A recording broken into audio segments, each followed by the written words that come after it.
Hello everyone, and welcome to The Voice Mood. I'm your host, Olivia Peck, your local millennial voice teacher. Yes, I've been a voice teacher for about 10 years, and baby, alright, I gotta cut to the chase. I am begging you to sing in your low range. That one. The low one. The one just an eyelash away from your speaking voice. Hey, how are you? Can you do this? That voice. I am begging you to sing in that voice. Yeah. I know. Not everyone has access to it. I don't want to make it sound like it's easy. Some people simply do have issues where they can't make a chesty, low sound like that. But a lot of people can, but choose not to. They choose to not use their lower range at all.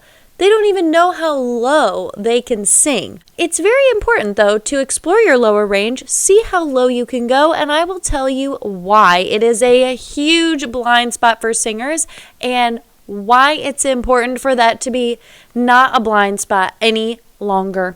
I would say the number one reason you're going to want to see how low you can go, just how low your voice sits, is first to determine if you're actually a bass or an alto. A lot of people don't realize that they're actually a naturally lower voice, so they spend their whole lives trying to sing things that don't quite fit, and they run into a lot of issues because they have no idea that naturally they just have a lower voice. Basses are like the male presenting low voice, and altos are like the female presenting lower voice. If you have just this lower set voice, it's important to know that. Doesn't mean that if your full voice is set super low compared to the general population or what's on the radio, it doesn't mean that you can only sing low stuff. It doesn't mean that at all. It's just kind of a good thing to factor in so that you realize that your higher range might start a little earlier than other people.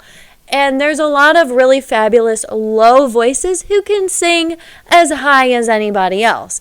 But it just helps understand your range. Okay? 2.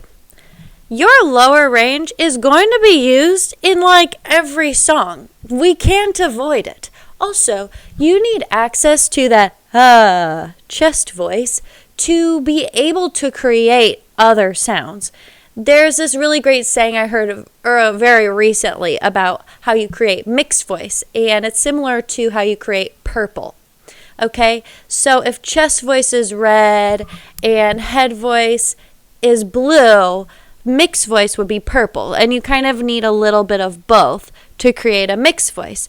So to create a, oh meow, I'm in my mix, if I want that, I do need to have access to my low voice to be able to bring out the fullness of a mix, but I also need to have access to my upper register and my head voice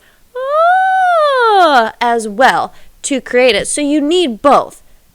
Point is, you need your low voice. You need your chest voice. 3, it really benefits your head voice. The relaxation of your low voice is a good thing to practice simply because it helps you not tighten up so much, those muscles up so much as you get higher. I find it to be really refreshing to sing in a singer's lower range with them and then go to the high parts later on. There is an actual reason for that. In your lower range, your larynx, the box that holds your vocal cords, is more relaxed. As we get higher, it naturally raises up a little bit. Sometimes people raise it a little bit more than others. They tighten a little bit more than others. So it's good to feel out your low voice so that we can sort of transfer some of that relaxation or that openness in your high voice. It can be a great place to springboard off of. 4, it's like the bread and butter of heartfelt singing. You think of singers who have access to a smoky low range. The first ones that come to mind are people like Billie Eilish, Lady Gaga, Lauren Daigle. Hidden voices in my mind that say I'm not in love. That's like my Lauren Daigle impression. It would not be the same if she was singing it in this range. I keep fighting voices in my mind that say I'm not enough. Same exact tune, higher register. That lower register, we know it in our minds to be heartfelt, jazzy. That's a wonderful quality of a lower register, a lower voice.